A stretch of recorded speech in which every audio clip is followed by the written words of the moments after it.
विपक्ष के नेता सरकार पर सवाल उठाते हैं लेकिन बाबा पर चुप रहते हैं। सिर्फ मायावती ने अब तक एक बार सवाल उठाया है। दूसरी तरफ सत्ता पक्ष आयोजकों और सेवादारों को जिम्मेदार कहता है लेकिन बाबा का नाम नहीं लेता।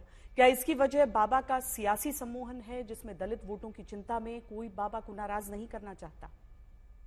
बाबा पर एफआईआर ना होने, क्या बाबा के अब तक ना पकड़े जाने, क्या बाबा पर अब तक एक्शन ना होने, क्या बाबा पर नेताओं की चुप्पी की वजह वो वोट बैंक है जिसने अब की बार उत्तर प्रदेश में पूरा सियासी खेल पलट दिया है?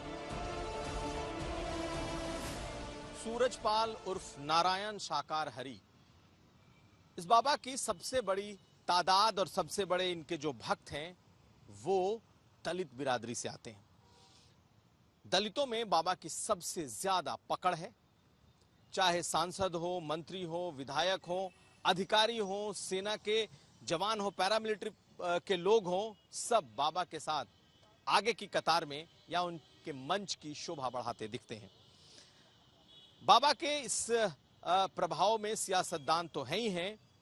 एक बात और, बाबा के पीछे चूंकि उनके फॉलोअर्स में सबसे ज्यादा जाटव और दलित अति पिछड़ी बिरादरियां हैं, ऐसे में सरकार को उन पर कार्रवाई से भी डर लगता है। वो इसलिए कि कहीं ऐसा ना हो कि दलितों का गुस्सा और रोष उन्हें झेलना पड़े।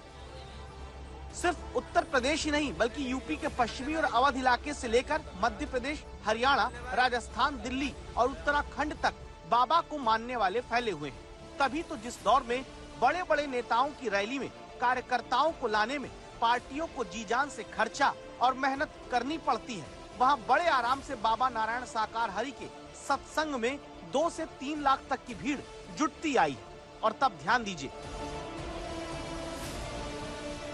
यूपी में कुल आबादी में 21% दलित है। दलितों में सबसे ज्यादा जाटव है जिनका हिस्सा उत्तर प्रदेश की कुल आबादी में 11% है। इसी 11% जाटव वोट से जुड़े सबसे ज्यादा समर्थक बाबा नारायण साकार हरि के हैं। तो क्या यही वो सियासी सम्मोहन जाल है जिसे नेता बाबा के खिलाफ तोड़ नहीं पा रहे हैं?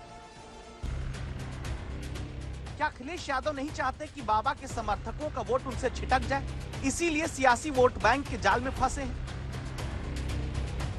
दरअसल उत्तर प्रदेश के 16 जिलों में नारायण साकार हरि के लाखों भक्त बताए जाते हैं। इन 16 जिलों में 13% से लेकर 28% तक दलित आबादी है। दूसरी बात, इस बार लोकसभा चुनाव में इंडिया गठबंधन की उत्तर प्रदेश की जीत में दलित समाज के वोट निर्णायक रहे।